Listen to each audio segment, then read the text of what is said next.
let's talk about the YUNZII X98 wireless mechanical gaming keyboard. This one includes a knob, and it is very cool looking. It's different from their typical keyboards. It's transparent, obviously. The base of the keyboard is transparent. The keycaps are transparent. And it does have like an overall pink tone, and it looks very, very cool. If you're a fan of RGB lights or you like those traditional gaming setups, you're going to love this. It's going to sit beautifully on your desk. The lights are awesome. I was able to connect this to my Mac Mini along to my iPad and didn't have any issues. You can connect this also to your PC or any Android device. You're able to connect either wired via the Bluetooth with a 2.4 gigahertz dongle or through the Bluetooth. So connecting it to the computer, to your devices, is not an issue. It looks really cool. On top of that, this keyboard is able to get updated via the VIA firmware. So if you're not familiar with them, it's a website. You connect your keyboard to it, and you can change the functions of your knobs and other function keys. There's some great videos on YouTube about it. But this is a really easy to use software, so it's great that YUNZII, their keyboards support VIA. It's a hot swappable keyboard. You can either use a 3-pin or 5-pin switch. The switches that come with this are the Snow switches, and it's very light, very kind of, consumer oriented or beginner setup type of switch, and it feels great. Also, most importantly, gasket mounted, so you're going to feel a nice amount of resistance and just really enjoy typing on this keyboard. I would say that it's definitely not very foggy, but it is kind of creamy and has like acoustic levels to it. It's a great vibrant keyboard, and you're gonna really like baby. it. Good Also, idea. At a great price point.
All right, y'all. This is gorgeous.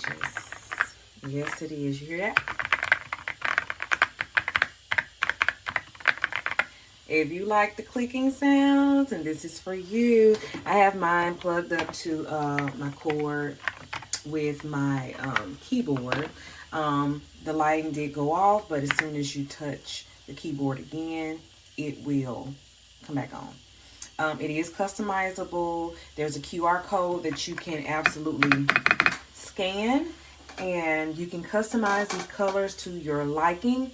The packaging, wonderful, wonderful, wonderful. You do have this this guide, okay? It's going to tell you how to customize and do everything that you need to do. I don't know if you all can see this, but of course it came inside of this box right here. And here is, dropping stuff. This is the front of the packaging. This is the YUNZII X98, okay? And it is beautiful, beautiful, y'all. Love it. Absolutely love it.